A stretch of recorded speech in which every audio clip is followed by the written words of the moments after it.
Another challenger appears at $50 price bracket.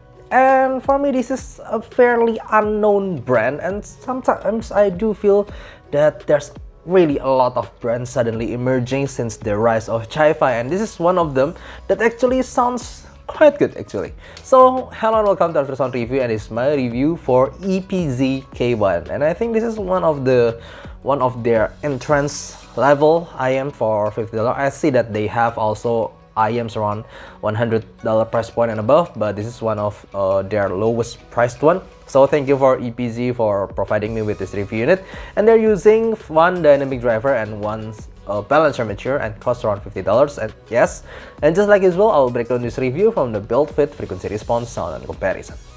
Build quality itself is fairly okay for hi-fi. Yes, it's just all made of resin and all white like this, while the maybe I should say a little bit unique thing about this IM is how shallow their nozzle is. Look at that. It's really a shallow nozzle, and combined with this very deep fit ear tip, so it will look like this.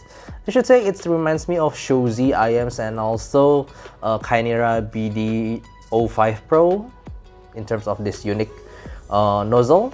And then they're using two pin connectors with fairly flexible but not really high quality cable. Nevertheless, it's very flexible and I can use them for hours without any complaint, and it doesn't go microphonic. In terms of ergonomic and fit, I would say they are really good, at least for my ears, even though they have very short nozzle with also this very shallow ear tips, so they can help me to get a really deep fit, just like this. I would say that it's a really nice deep fit from them.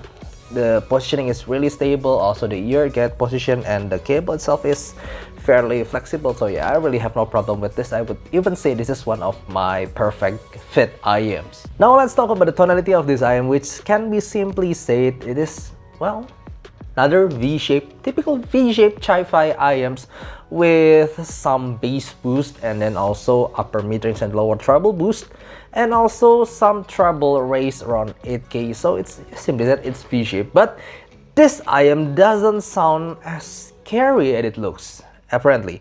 Well, the thing is, when you're hearing IMs, it also have something to do with its physicality, how deep you put them into your ears, and usually the deeper it gets, the smoother the treble gets, and that's exactly what happened with this IM. Even though the frequency response shows that it has a lot of peaks around lower treble and mid treble area, but because of the fit of this IM using their stock tips can be reaching quite deep into my ears, they are smoother than the frequency response show.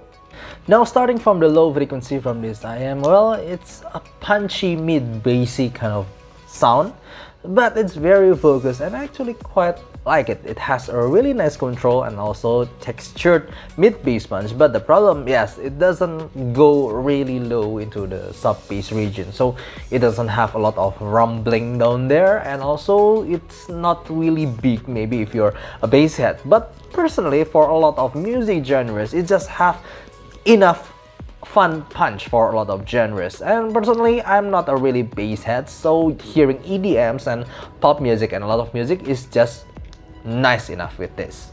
Now yeah, going to the mid-range area, it is somehow a little bit of a mixed bag here, because actually it has an early raise around 2K in ear gain area, and after that it has a rolled off in 3K, a little bit deep I would say, and after that it has a rise around 5K, so it's a little bit on the lower treble, or I somehow usually say it's like giving and also edge for vocal, so it gives an extra crispiness for vocal. It gets a little bit more pronounced S and some sound, so giving a little bit of brighter vocal sound with this IM. So it's not exactly really thin or thick, but because of that edge of vocal, it does give an extra brightness to the vocal, making it somehow more suitable for female, I would say, and it does give some lightness to its vocal area. Now the treble, personally I would say the treble itself, using a right isolation with this IM, it can be quite forward but well controlled, so I don't really find any metallicness or over sibilance or anything like that, but it is uneven for sure. So there are some deep and sudden peaks that give some cymbals maybe some extra brightness here and there, making it not the most natural treble. But I would say this is a quite fun, energetic treble that doesn't go over and not go overly smooth either. It's just an energetic treble, but it's not really sharp as it shows in the frequency response. So I would say that the tonality of this IM is a fun V shape. Maybe the frequency response shows it's a little bit peaky there and here and there, making it look scary with some sibilances, but that's not exactly what happens when I'm hearing them. Again, I believe it's because of the deep fit that you could get with this IM. This IM, it sounds smooth, but still you can feel the V-shapeness, the energy, the fun, also some extra clarity from that treble pick. You can feel that all.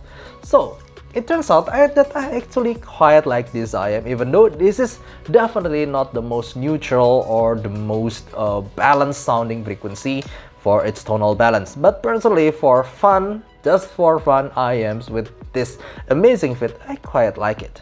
Now, in terms of technicalities for this IM, I would say for $50 it's just okay. It's just okay. It has a relatively nice resolution and detail, especially because of that some treble picks and energy on the tightness in the bass area. You do get a good clarity here, but it's not class leading. At least at this price point, here are some really amazing competitors, simply saying, like the KZ PR2, that is simply way better than its price range. And this is not a mind-blowing technicalities.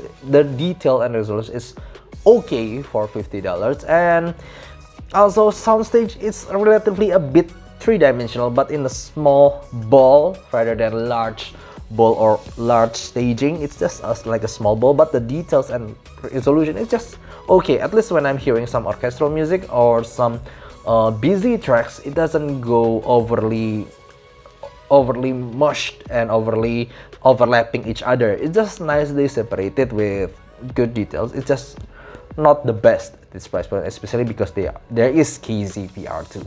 Now, how is it compared with some other IM around $50 price point? Well, I'm just gonna compare it with the KZ PR2 here. The KZ PR2, in terms of technicalities, there's no question. It is much better. It's punching way above its price point.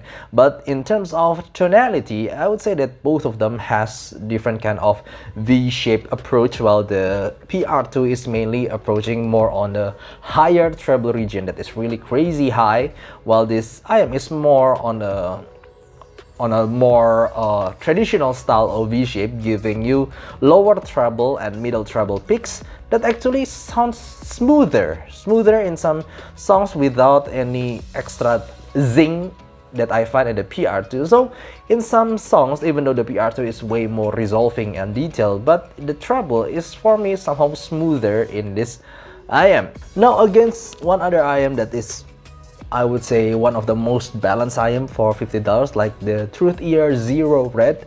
Well, the Truth Ear Zero Red simply have neutral with a little bit of a sub-bass boost kind of tonality, and the Truth Ear Zero Red does give a more balanced overall tonality without any picks and sharpness here and there. It's more balanced and even for overall frequency, but I cannot help but think that some songs that I play through the Zero Red can be a little bit boring, can be a little bit uninspiring, while using this KZ EP1, Epz K1, sorry.